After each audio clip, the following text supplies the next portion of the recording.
Hello, this is Matt on the Moon Lambo channel, and I've got 3 stories for you in this video. The first 2 are Ripple and XRP related. I'll be starting with this piece from Daily Hodl titled, XRP Adoption Top Priority at Cryptocurrency Startup Ripple, New Hiring Spree Underway. I've also got this from the XRP Daily, which is Alex Cobb's website. And this piece is titled, Confirmed, Brad Garlinghouse CNN interview coming very soon. And Brad Garlinghouse was previously interviewed by CNN. Julia Chatterley was the one that interviewed him. That was in the last few months or so. Maybe it was back in September, I want to say. Another one coming up, so I'll give you some of the details here.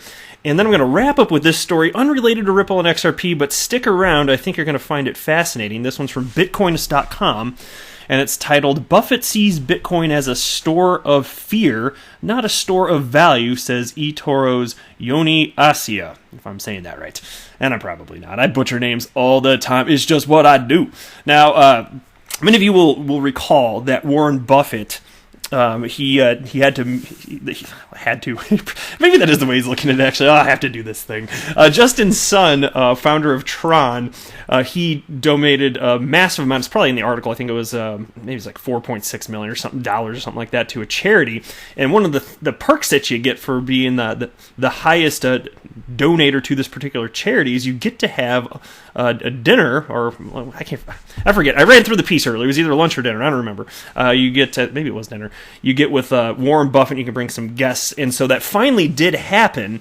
And so we got some insights on that. But before we go any further, if you would please delicately tap that like button, and if you are a fan of Ripple and XRP, go ahead and subscribe to the Moon Lambo channel. And once you do so, your life will be complete.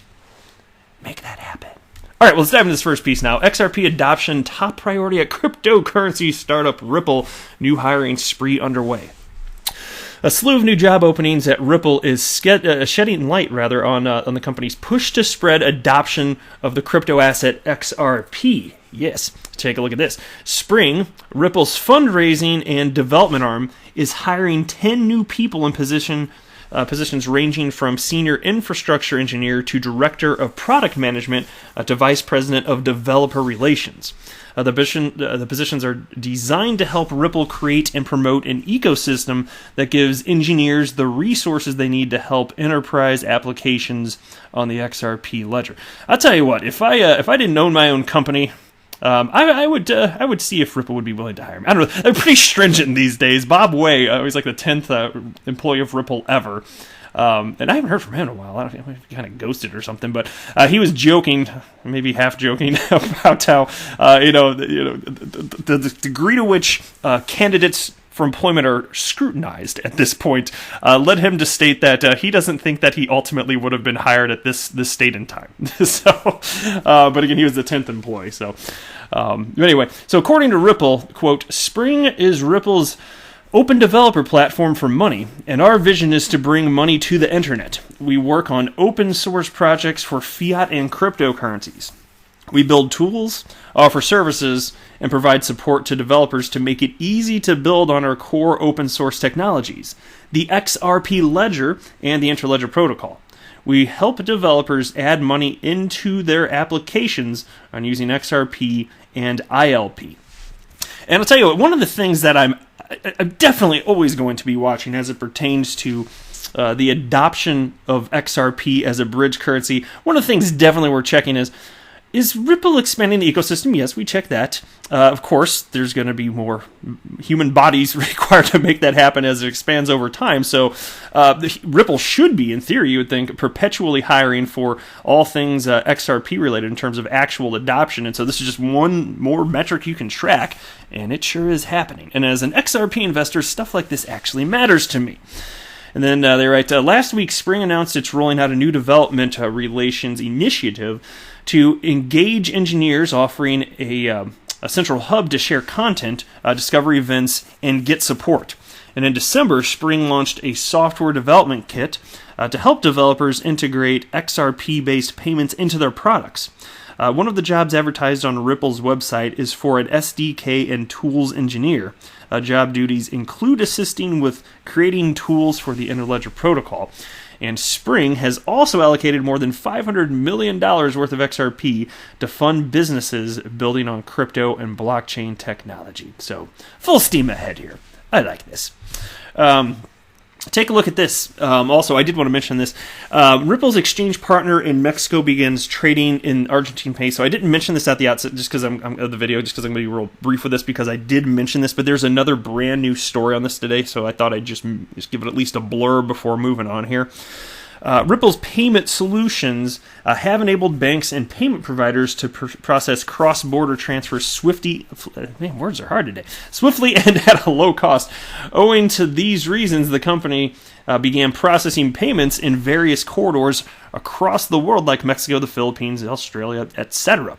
And Bitso, Ripple's exchange partner in Mexico, added Argentina to its list of countries and announced the launch of a gateway between Mexico and Argentina. And here's a quote from Bitso. In Bitso, we like to build bridges. Today we build a digital bridge between Mexico and Argentina.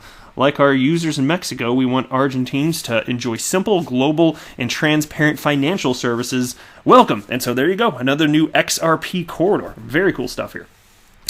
All right, moving on to the next piece now. And I actually first saw this. I wanted to highlight this too. I actually first saw this thanks to XRP community member Leb Crypto, which I'll come back to in just a second here. But I would like to run through this piece from Alex Cobb's website, the XRP Daily, first. And he titled this "Confirmed: Brad Garlinghouse CNN interview coming very soon." CNN news anchor Julia Chatterley confirms on Twitter today that an interview with Ripple CEO Brad Garlinghouse is coming very soon. And here's the tweet from Julia. Coming very soon, interview with Ripple CEO Brad Garlinghouse. Anything you want to hear discussed, let me know. #XRP. She specifically asked the XRP community for things that should be discussed, so make sure to drop your question in the reply section of her tweet, and you may get your question asked live on mainstream media. A lot of people asking about XRP usage by banks and IPO. We will keep you guys updated when a confirmed date and time is released for the interview. And I'm going to ask something. I haven't done this yet. I'm going to ask a hard-hitting question for sure, though. Maybe something like, Brad Garlinghouse, if you could be one animal, what animal would that be and why? So something hard-hitting like that. I'm not sure if that's for sure the one that I'll ask, but probably. I don't know. If you guys got some hard-hitting questions too, feel free to jump into the thread there.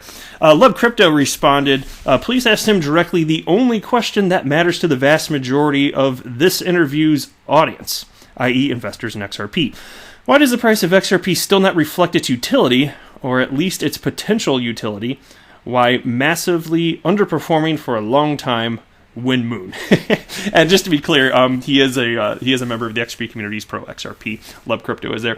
And the answer is quite simple. It's just I'll tell you, this entire asset class is in its nascency, and individuals are not parsing out the differences between cryptocurrencies to any meaningful degree. It's not the fault of Ripple or XRP or anything like that. It really is no more complex than that. That's my opinion anyway. All right, last piece here. Buffett sees Bitcoin as a store of fear, not a store of value, says eToro's Yoni Assia. Yoni Assia, CEO and co-founder of eToro, attended the recent dinner with Warren Buffett, chairman and CEO of Berkshire Hathaway, as the guest of Justin Sun, founder of Tron. Below, Yoni shares his key takeaways from the evening. So this is directly from him. The dinner was a life-changing moment for me. It was a huge honor to meet one of the world's most famous and successful investors and a personal hero of mine. I have admired him from afar since my childhood. Meeting him in person, he said exactly what he has written in numerous books, namely that investing is simple. Making money in the markets is easy. Invest in businesses you understand and believe in. If you follow the rules of value investing, as explained in Benjamin Graham's 1949 book, then you will succeed as an investor. The reason that this dinner was so life-changing is that my entire life I have been a fan of capital markets.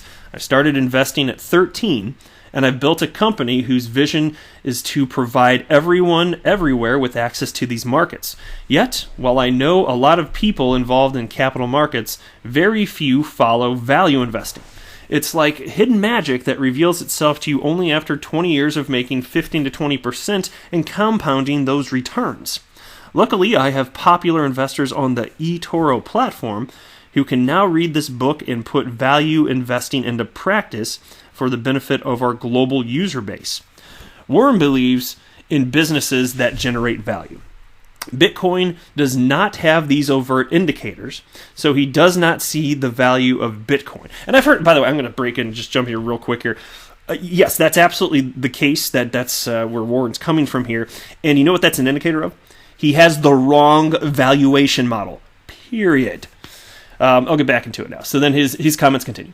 Warren believes that Bitcoin is only valuable in the context of short-term market volatility and crashed, similar to gold. In his eyes, Bitcoin is not a store of value, it's a store of fear.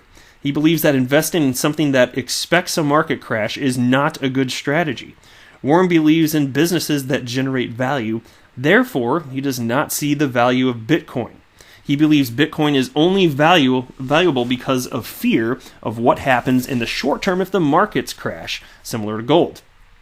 So Bitcoin is not a store of value, it's a store of fear. He believes that investing in something that expects a market crash is not a good strategy. I know that's starting to get redundant, but I'm just reading it. However, he thinks that blockchain technology has value, but that no companies out there right now are using it correctly. Have you heard of Ripple? Jesus.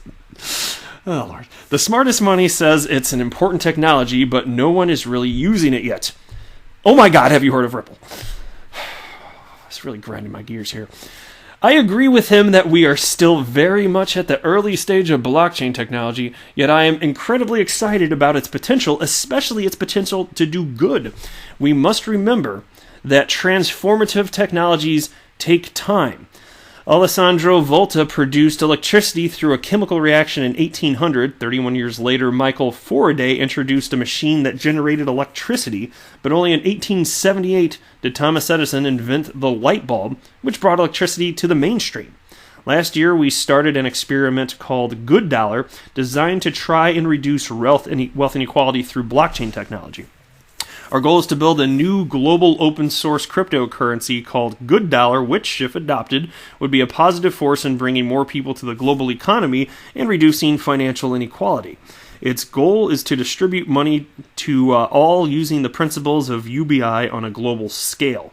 It's still early days and we don't yet have all the answers, but we are making progress and want to invite collaboration. The 42 richest people on Earth have more wealth than the poorest 3.7 billion people. We need to address this imbalance and help the billions of people who face a daily struggle to survive. So this is clearly somebody that believes that wealth is a zero-sum game. No, it's not, though. Anyway, universal basic income offers the opportunity to bring free money to all. Free money means financial freedom, allowing more people to finance their dreams. There's a big chance to bring 2.5 billion more people into the global economy.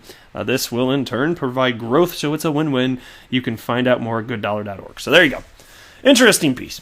That's it for this video, though. I am not a financial advisor. Do not buy or sell anything because of anything that I say or write. That would be a very, very, very bad idea. Until next time, to the moon, Lambo!